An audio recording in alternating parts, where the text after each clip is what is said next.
జాతీయ రహదారుల మీదన మనకి ఇప్పటికే ఒక కొత్త బోర్డులు కనబడుతున్నాయి. డిజిటల్ బోర్డులు. మన వాహనం అక్కడ సీసీ కెమెరాలోకి రికార్డ్ అయిన తర్వాత ఆ ప్రాంతంలో ఎన్ని కిలోమీటర్ల వేగంతో వెళ్తున్నామో చూస్తూ దానికి సిగ్నల్ కూడా ఇస్తారు. గ్రీనా, ఎల్లోనా, రెడ్డా అన్నటువంటిది కూడా కనబడుతుంది. ఇది సరిగ్గా అబ్జర్వ్ చేసే వాళ్ళకి తెలుస్తుంది.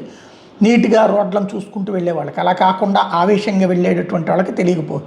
అయితే రాబోయే రోజుల్లో జాతీయ రహదారులకి ఆర్టిఫిషియల్ ఇంటెలిజెన్స్ పవర్డ్ మానిటరింగ్ ఏర్పాట్లు చేయబోతున్నారట.